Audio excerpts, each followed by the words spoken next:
Okay, so we have two parts, two topics to cover today. One part is that you have an in-class assignment where you are writing a letter to the editor, like the examples that you saw on the rhetorical triangle assignment. And the other thing, so that wraps up our unit on persuasive writing. And then the next part, which is still connected to persuasive writing, but a new unit, is on logical fallacies. We can work on your letter now and do the instruction on logical fallacies at the end of class, or we can do the instruction on logical fallacies now and work on your letter to the editor at the end of class. So I'll talk about logical fallacies a little bit, introduce you to the concept, and then I'll let you write your letters to the editor. I'll introduce that assignment, and then I'll show you some videos of other people who are more organized and make better videos than I, talking about logical fallacies. So the handout here, well, I'll give you the basic definition first of all. Let's maybe see if we can get this in a nicer, yeah, there we go, that's better. So, fallacies are common errors in reasoning that will undermine the logic of your argument. That sounds straightforward enough. You will be, I think, quite surprised at how many different ways there are to be wrong in your argument. The idea behind this is that I want to teach you how to avoid using logical fallacies in your own arguments, whether it's in writing or just in discussion, because we're constantly trying to convince people of things. When you're trying to convince people of things, you can argue better if you can avoid making logical fallacies. Importantly, however, you can also win by pointing out the logical fallacies that other people are using when they are arguing against you. So whenever you feel the urge to argue on the internet, which we all feel that urge every once in a while, this is how to win. So you're welcome in advance. Fallacies can be either illegitimate arguments or irrelevant points. Irrelevant means what? We can say not necessary. That's probably good enough for now. And are often identified because they lack evidence that supports their claim. So, an example here is the slippery slope fallacy. And you all have heard versions of this before. It's a conclusion based on the premise that if A happens, then eventually through a series of small steps, B, C, D, E, and so on, then Z will eventually, inevitably happen. And that means that A and Z are the same, and we must avoid A if we want to avoid Z. That probably doesn't make a lot of sense to you, but let me put it into a form in which you have probably heard before. If we don't want Z to occur, A must not be allowed to occur either. So the form that you've probably heard is having to do with gay marriage. This is the most common slippery slope argument that I've heard in recent years. So and the argument is something like, well, if men are allowed to marry other men, what's to stop men from marrying their pets or sheep or their lampshades, because, and so that argument is a fallacy because there's no reason we need to necessarily conclude that allowing men to marry other men would result in anything other than exactly that. There's no reason that we have to conclude necessarily that men must also then be allowed to marry sheep or horses or whatever other ridiculous argument people make about that. Does that make sense? You see where that is? Okay. So have you heard a version of that argument before? Okay. Well, if you haven't, then good, I guess. The example that I gave on the handout that I will post for you later is, if we ban Hummers because they're bad for the environment, eventually the government will ban all cars, so we should not ban Hummers. The implication here is that banning all cars would be bad. Most people would kind of be inclined to agree with that.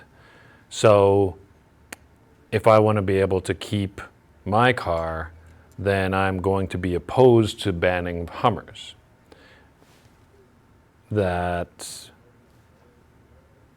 almost seems to make sense, but again, there's no logical or necessary step between banning Hummers and banning all cars. So slippery slope is a fallacious argument, and what that means is that it's a bad argument. It can't be used to prove anything. The next kind here is hasty generalization. So the first 5 minutes of this class have been boring, therefore this whole class is boring. It might be true, but we can't prove that. The first 5 minutes being boring doesn't prove that the rest of the class will be boring, especially given that this class is going to be 2.5 hours long. There's lots of time for me to be interesting yet. Does that one make sense? I know it's first thing in the morning. You guys are with me so far? Okay. I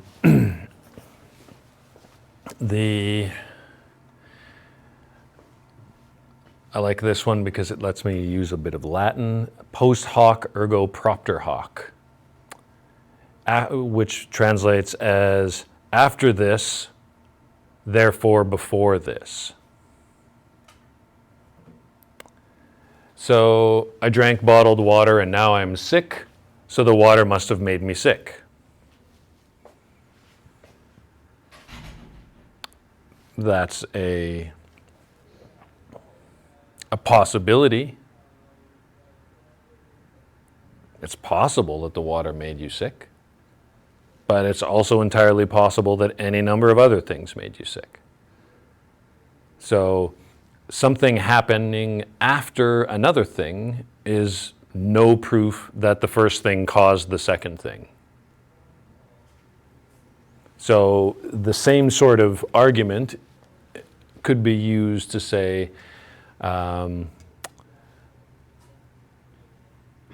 I woke up this morning. After I woke up, any number of other things happened. Let's say the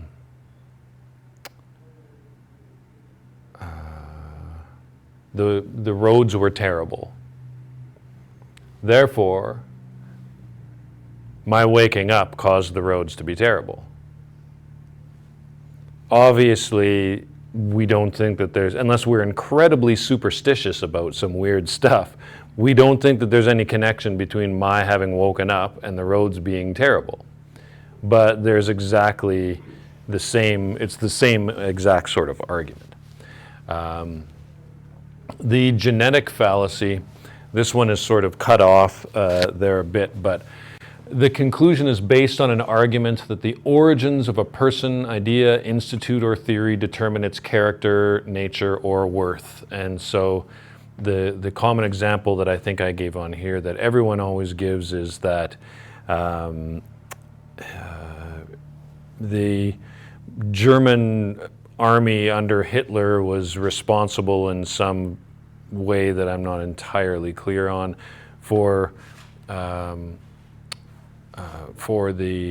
Volkswagen automobile company being created, and therefore Volkswagens are evil. So because some scientist or engineer who worked for Hitler more or less indirectly, again, I apologize for not knowing the specifics of this stupid story, doesn't have any impact on the value of a car 70 years later. Does that kind of make sense?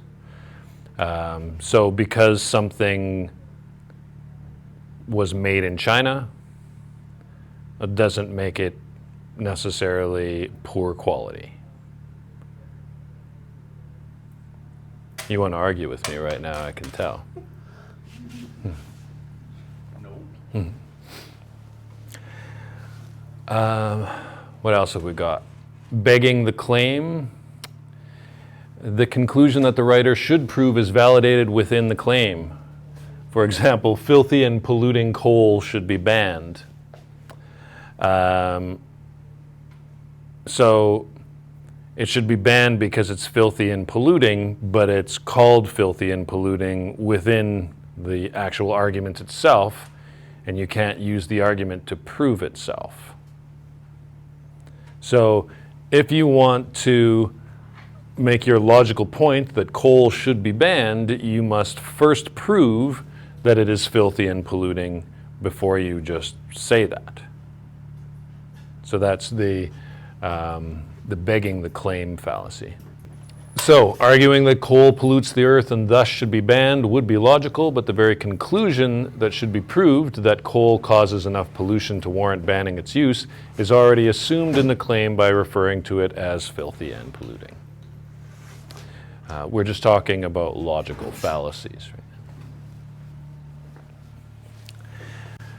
Right? I've only chosen, there are, depending on the list you want to look at, there are well over 100 different types of logical fallacies. I've chosen, I don't know, 8 or so, I can't remember exactly how many there are on here, to be able to illustrate the most common ones. So circular argument, which is sometimes very similar to the begging the claim one. The circular argument restates the argument rather than actually proving it. So for example, George Bush is a good communicator, but I should update this, probably it's a little bit out of date. George Bush is a good communicator because he speaks effectively. He speaks effectively is the same thing as being a good communicator, so you're not actually proving anything, you're just restating. He's good because he's good. So, it's surprisingly easy to fall for these sorts of things. So I can give you examples that are obviously ridiculous, but then you're less likely to be able to identify them when they're not so ridiculous. The false dichotomy, which is also called an either-or fallacy, sometimes called a black or white fallacy. This is the false or misleading sort of argument that something must be one thing or the other thing. I don't remember what my example is for this. Oversimplifies the argument by reducing it to only 2 sides or 2 choices. For example, we can either stop using cars or destroy the earth. One would have to think that there are other choices in there. Now, this seems almost like a a valid argument, but there's a lot of premises underneath it that you have to accept before it becomes valid. So be careful of you're either with us or against us type of arguments, right? False dichotomies. There are almost always more than two choices. And being forced to choose between two things, like the choice that I gave you earlier between doing this and working on your letters to the editor, is a trap that you shouldn't fall into. And so we settled on a third option, which is doing a little bit of each. So. The ad hominem attack, more Latin, like this. This is an attack on the character of the person who is speaking. So Greenpeace's strategies aren't effective because they're all dirty, lazy hippies. That one was just for you, Gavinator. You're welcome. So they may be all dirty, lazy hippies. That doesn't have anything to do with whether or not their strategies are effective or whether they're right about any particular thing. We can't, let's see, let me think this example through before I try to spit it out.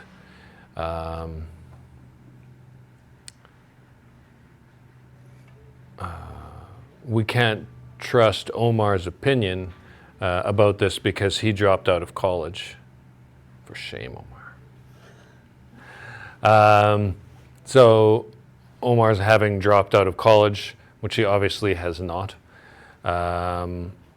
has no direct impact on whether or not his point might be valid about whatever he's talking about. So watch out for the attack on the person instead of the attack on their actual argument. So that's ad hominem literally means to the man. That means that you phrase your objection to the argument in terms of attacking the person who made the argument rather than the actual substance of their argument. So, that might be the last one that I put on here. Oh no. Ad populum. Okay, the emotional appeal, it speaks to positive or negative concepts rather than the real issue at hand. So if you were a true American, you'd support the rights of people to choose whatever vehicle they want. Obviously, when I made this, I was having some discussions about cars because that seems to be a recurring example in here. This also can be an example of the no true Scotsman fallacy, which I haven't listed in here. But this example, the author equates being a true American, a concept that people want to be associated with.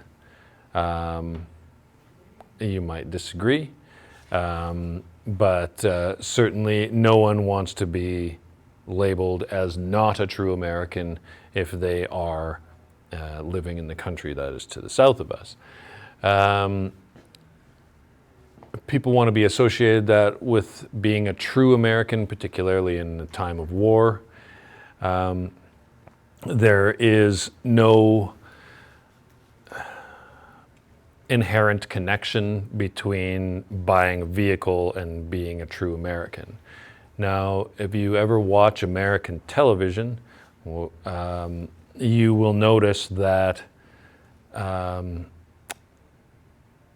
it seems sometimes as though every single product for which you see an advertisement or every single business is America's best or America's favorite or America's number one or America, America, America.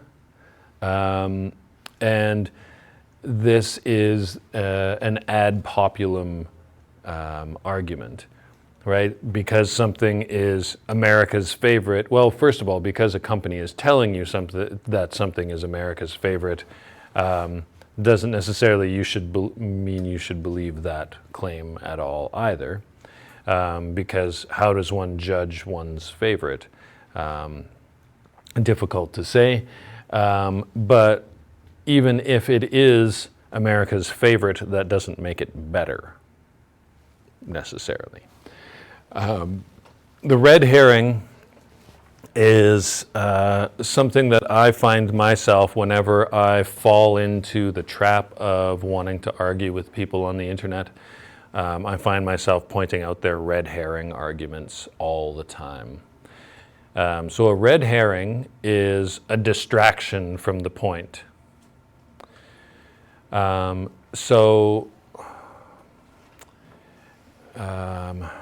thinking back to, this is going to be hard for me to sort of recapture this, but I've got a real world example of this.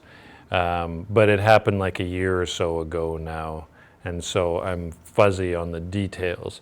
But do y'all remember the big uproar in Canada when Don Cherry got fired? One person does, okay. You remember, kind of? Okay, so Don Cherry said he's a commentator on Hockey Night in Canada, said some stuff that most everyone agreed was pretty racist on television, not for the first time, and got fired because of it. And so there was, in the subsequent weeks, social media was flooded with people saying, yeah, but what about, I'm trying to remember the specifics now. Around the same time, there was a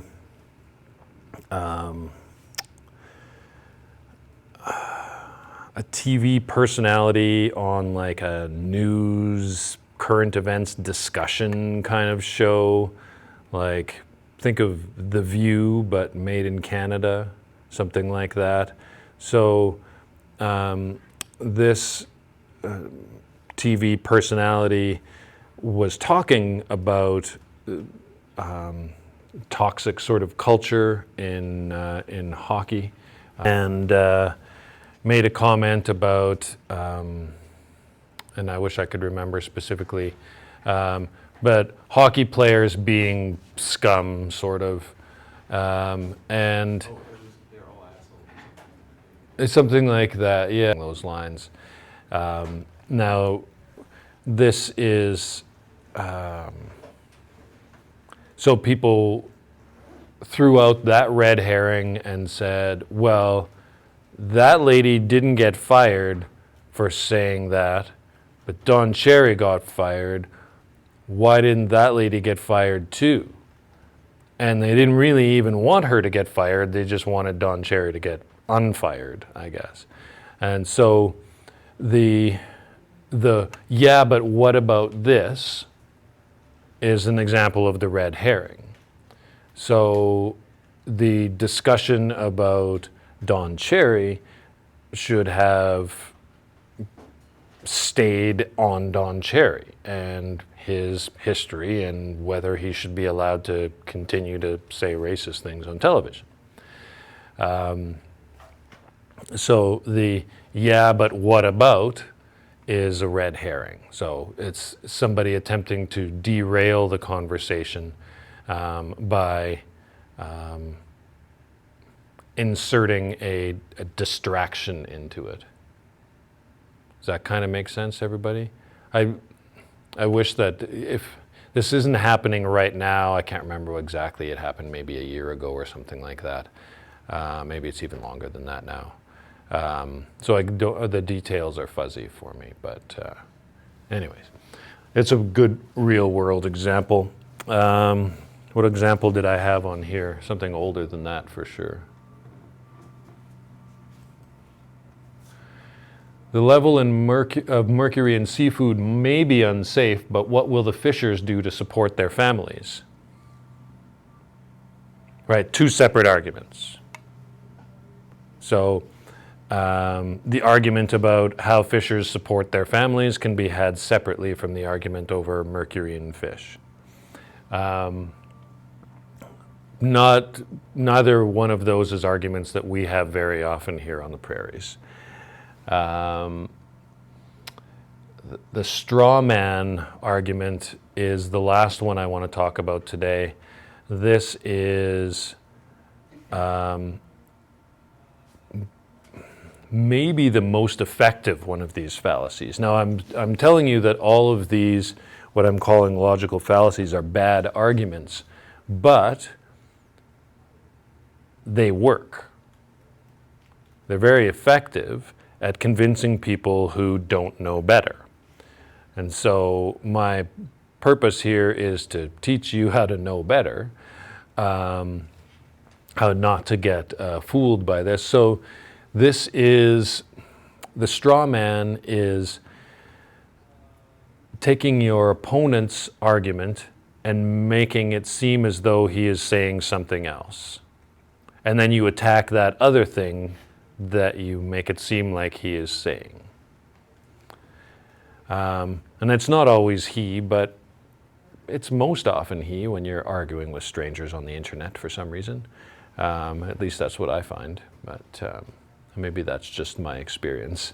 It's anecdotal evidence. Okay. People who don't support the proposed state minimum wage increase hate the poor.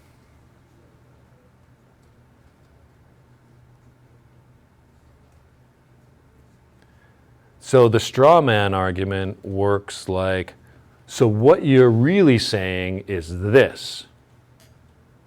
And then you make it so that what you give yourself the authority to state your opponent's arguments, which makes it easier for you to show them to be ridiculous. So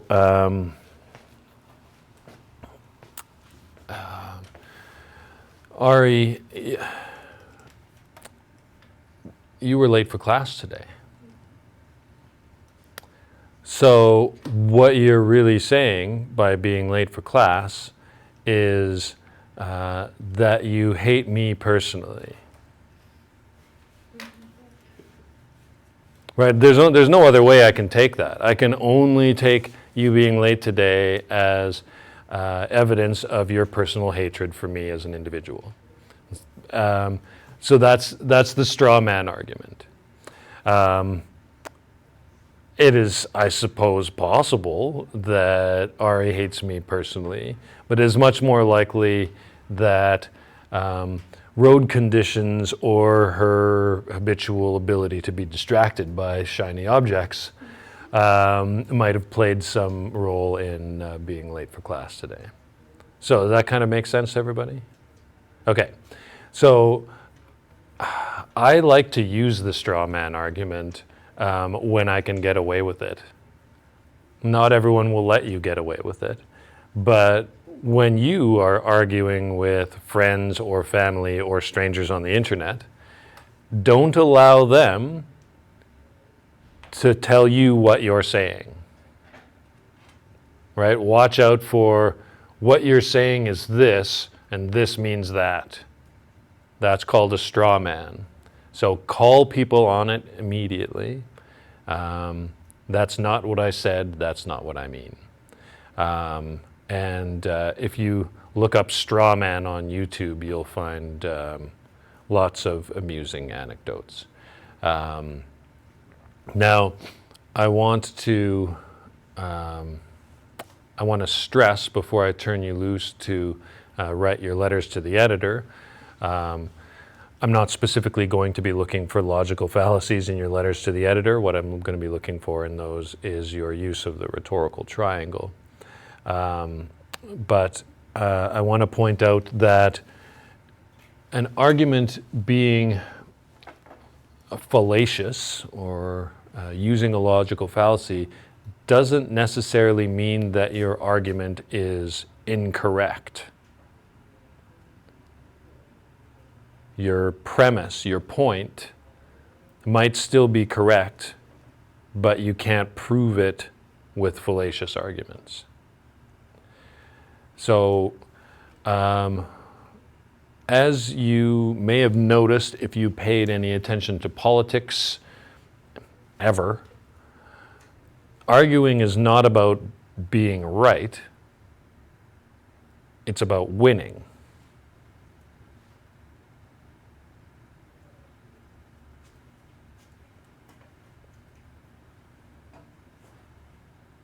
It should be about being right, but it never has been. And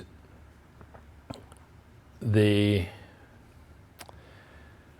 is why this is one of the most important lines of thought and lines of teaching that I can provide to you, is that we can never get close to having a consensus on what is correct if we have a population who is so easily fooled by poor arguments. So